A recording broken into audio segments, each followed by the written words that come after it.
This time, it really is pooing time.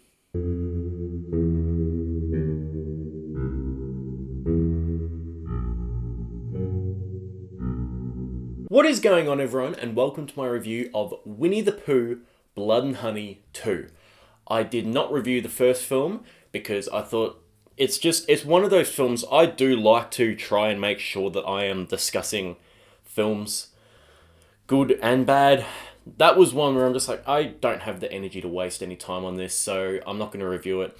And I was thinking, I'm not going to review any of the films in this franchise, because I thought, well, if this is where we're starting off, then it can only go up, but it can only go up so much, because it's Winnie the Pooh as a slasher, for fuck's sake, okay? It's not going to be worth talking about. But then, early buzz for Winnie the Pooh, Blood and Honey 2 dropped, and I couldn't help be curious. And it got a very limited theatrical release. I wasn't curious enough to check it out then, but I was curious enough to check it out because it has just come to streaming as of today on Amazon Prime, June 26th, at least in Australia. If you're watching it in the US or the UK, it might still be June 25th, but regardless, it is just about to be available for streaming. But really quick, before we jump into the video, I'll just say that about 99.1% of my viewers are not subscribed.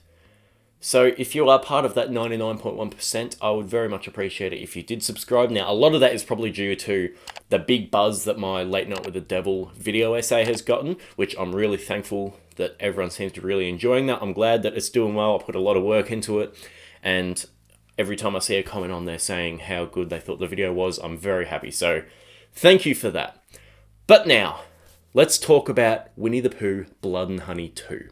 So Winnie the Pooh, Blood and Honey 2 takes place 5 months after the events of the first film, and Christopher Robin tries returning to his regular life while dealing with his PTSD from the incident.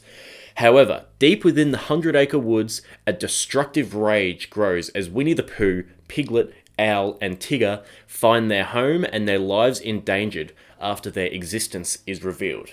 And they then take their vengeance and anger to the small town of Ashdown, where Christopher Robin lives. So straight up, this film is 10 billion times better than the first film. It is better in every single way. I would be very surprised if there is a single person in the world that thinks that Winnie the Pooh, Blood and Honey 1 is a better film than Winnie the Pooh, Blood and Honey 2, because opinions are subjective.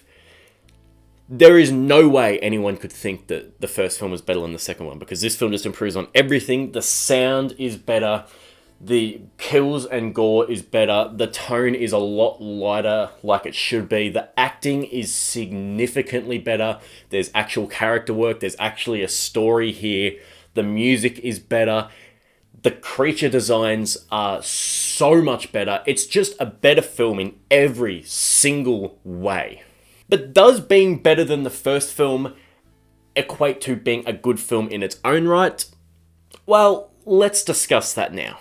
So one of the most important things, and one of the best things about this film, is that it contains a self-aware sense of humour about itself, which was desperately needed in the first film. Desperately. That film was so dark and so serious and so unenjoyable and unfunny and unentertaining when it's about Winnie the Pooh killing people. This film has a sense of humour. It understands the ridiculousness of its situation. It gives some really, really silly lines, especially with Tigger and Owl. Like, they're all very campy and over the top and stupid. And Winnie the Pooh literally at one stage says, "It's pooing time" in this film.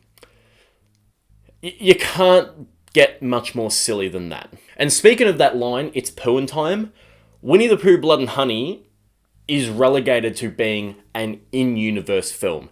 So the events of the first film actually happened, but then they made a movie based on it, and that movie is the original Winnie the Pooh, Blood and Honey. So they basically disregard that the first film even exists, and yeah, they're watching it on the TV at one stage, and there's a scene where Winnie the Pooh says, "It's pooing time," which is, I don't know if that's just terrible or if it's kind of funny, but I do think it's funny that they're putting it in the in-universe film. So it's basically saying, yeah, this movie that we made and does exist sucks. So I'm glad they've got the self-awareness to say that, which is good. Now, with that being said, just because it has a sense of humour, it doesn't necessarily mean that I think all of the humour lands, because it definitely doesn't. I think the humour for me was more good than bad, but most of that was just due to the fact that there was humour in general. Because, for example, Tigger, while I liked his character a lot, he was just a rip-off of Freddy Krueger. And his go-to one-liner was just ending everything with bitch. Which was funny the first time, but every single female that he killed, and there are a lot of kills in this film, he's just about to kill them and he says, "Come here, bitch!" Or, "You want a haircut, bitch?" And it's just like, I get it. It's trying to be funny, but it's more unintentionally funny. It's funny that the script was so creatively bankrupt with one-liners that they just called every single fucking woman under the sun a bitch. It's just lacking that punch. Like, if you're gonna be making like these kind of, I guess, sexist lines of dialogue, which I'm perfectly happy with in a slasher like this, there's a good laugh every once in a while. I gotta be careful with how I say that, but basically, in a film like this, I don't mind some offensive humour. It's a silly film, it's not meant to be taken seriously. I just wish they were more creative with that offensive humour. The gore in this film is significantly increased too, which is exactly what we needed. I think it could have gone a bit further, to be honest, which I'm hoping they will. I'm hoping that's just due to budgetary constraints. But there is a good deal of gore in this film, which I like a lot. There are some very memorable kills. There are some really fun kills. There are some kills that could have been more creative. But the good kills that we do get are definitely worth coming for. And the only thing I'm going to say is one of the criticisms that pretty much everyone had with the first Winnie the Pooh, Blood and Honey, was that there was no real signature Pooh kills. Like, there was no, like, let's just say drowning someone in honey and then smashing the honey pot over their head. There was nothing like that in that film. And there's still not that in here. There's creative kills here, but they're not really character-based kills. It's kind of just slasher kills in general, which is good, but I'd like to see them given more personality, more relevance to the characters of Winnie the Pooh and Owl and Piglet and Tigger and whatnot. The acting is significantly better in this film. I think Scott Chambers as Christopher Robin does really well. He's been recast. He's actually, I believe he's the head of Jagged Edge Productions, which is the production company behind the Poohniverse. And he's far more pleasant to watch on screen than whatever the hell it was in the first film. The script, they've also tried to give a bit of a story here, which I appreciate because there was no story in the first film. There's kind of a bit of a... It's kind of surprising, actually, what they do. It's a bit of a Five Nights at Freddy's kind of story where Christopher Robin is trying to figure out what happened to his brother when his brother was taken by someone, and he's like going into his dreams to try and remember the face of the man that took him when he was driving off in the car. Actually, no, that's exactly like Five Nights at Freddy's. I'm not sure that it entirely works, but I appreciate that they gave the film a story, at least, which is kind of just me giving it brownie points. But the point is that they tried. It makes me happy that they seem to listen to the criticism of the first film and improved upon it. But still, this film doesn't quite get there for me. All the good things that I've said about it could be improved on a lot. For example, the whole story with Christopher Robin and his PTSD and his childhood trauma. You get a lot of information quite literally in just one exposition dump. Some guy talks for probably about 3 minutes straight where he's just telling you what happened. You do get visuals alongside it, which is good, but it's kind of just breaking that classic script writing rule of show, don't tell, and it feels like there could have been far more interesting ways to convey that and make it a bit more shocking and impactful when you realise what is happening and how he's connected with the monsters and how his childhood all links up with that. It's interesting, it's just not told in the most interesting way. I think the biggest problem with this film, though, is the fact that it is very tonally unbalanced. This should be an all-out riot, and it's not that. It is a riot, but it's just not quite as much of a riot as a film about Winnie the Pooh killing people should be. There's a real kind of whiplash. You kind of feel it. It's like, going from the story that we're getting about Christopher Robin compared to scenes of Owl and Piglet and Tigger and Winnie the Pooh fucking people up. It's like they feel like they're completely separate films.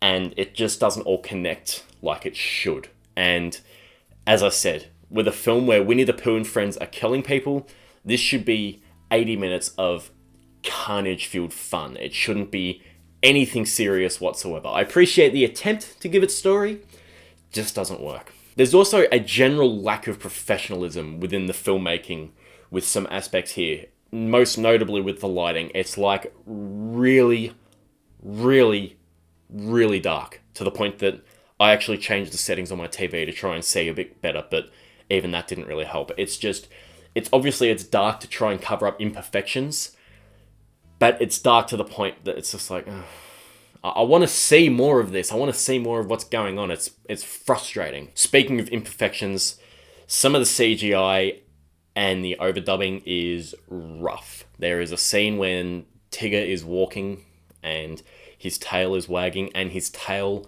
looks like it came out of Windows XP. Like, it's bad. Again, they didn't have a big budget. They tried, but I'm not going to let that hold back any criticisms. It's not an excuse. Well, it is an excuse, but it's not going to stop me from requesting better CGI if it's going to be used in the next installment. But overall, Winnie the Pooh Blood and Honey 2 knows exactly what it is, and it plays to its strengths of just cheap, dirty, sleazy, gory, disgusting slasher film. Now, does it succeed at doing this all of the time? No, absolutely not. There's still a lot of work to be done. But we're on the right track with this. I can't believe I'm saying this, but I'm actually looking forward to seeing what they do next. I can't quite bring myself to give this a thumbs up rating, but there are enough aspects here and enough fun moments that if you have a group of friends around, I would say crack open a few beers and give this one a watch. So that is my review of Winnie the Pooh Blood and Honey 2. Let me know what you think of this film, and be sure to check it out on Amazon Prime if you have it. If you want to check it out, that is, because you're not really missing out on much if you don't. But if it sounds funny and like it might be appealing, and if you've got some friends over, as I said, you'll probably have a fun enough time. Anyway, I'll see you all later. Bye.